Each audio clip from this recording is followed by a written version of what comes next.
Fibroids or leiomyomas are benign growth in the uterus. Benign meaning that they're not cancerous and they do not grow to become cancerous in future.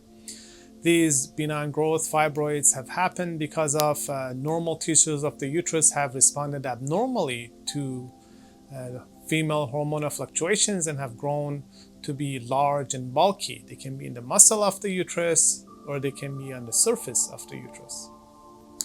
Fibroids can cause two groups of symptoms. One could be because of their bulk and size, pushing on adjacent organs, for example, pushing on the bladder, which is in front of the uterus, decrease capacity of the bladder and cause frequent urination. Or they can be pushing on the back of the uterus, on the rectum, and cause constipation. Or they can be pushing on the sides and the veins and cause pelvic congestion, pulling of blood, pressure, pain, and heaviness. The second group of symptoms they can cause is related to abnormal response to the female hormones. For example, at time of menstrual cycles can be longer than usual, the bleeding can be heavier than usual, there could be abnormally intense cramping, sexual activities could be painful, and overall the experience could be exaggerated and exacerbated because of his fibroids. Fibroids are extremely common. More women have them than not. More than 60% of females have them. In certain ethnicities are even more common. For example, African Americans can get it even more. So 80% of African Americans have it. But in general, it's very common. Most people have it. As the age grows, the size of the fibroids grow and they become more prominent and more visible until menopause. And after menopause, they stop growing and start shrinking. Fibroids are very common, and if the symptoms from them are mild or insignificant, you don't need to do much about them. If the symptoms are mild, but you want to do something about them, there are several pills that you can take. The benefit of these tablets are they're non-invasive.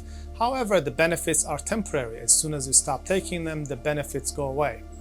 Then there are some surgical options, like myomectomy is one of them, in which they can go in and remove the fibroids to pluck them out if they are large, visible, or accessible.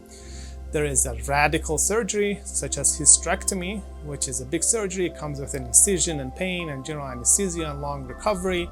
And then because the uterus is out, the organs in the pelvis can shift around, and many people may get pelvic floor dysfunction in long term. There's also a UFE, or uterine fibroid embolization, which more and more people choose as their option. UFE, or uterine fibroid embolization, is a minimally invasive procedure in which we go in and block off the blood vessels that supply the fibroids so the fibroids shrink. It's minimally invasive, meaning that the procedure is done via a small catheter, just like an IV catheter. The catheter is placed either in the wrist or in the groin, and through that we navigate under X-ray guidance into the blood vessels supplying the fibroids. We block them. There's typically one on the right, one on the left, and that's it. When we're done, there is a band-aid on the skin. The patients get to go home, and the fibroids start shrinking immediately, and the shrinking continues for several months. UFE procedure itself is not painful. Immediately after the procedure, the fibroids are devoid of blood, meaning that no more blood or nutrients go to them. They feel it and they start shrinking, and that's felt like cramps, and those cramps could be severe, as bad as those bad cramps during menstrual cycles, and they can last for 3 days.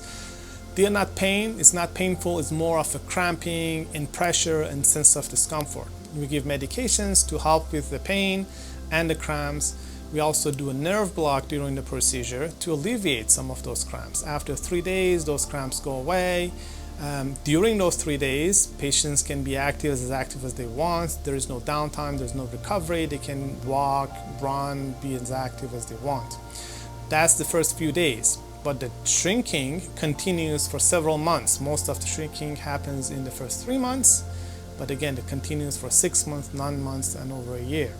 The good news is patients keep their uterus. The physiologic functions are intact. If somebody wants to get pregnant, they can get pregnant. There is no incision, there is no scar.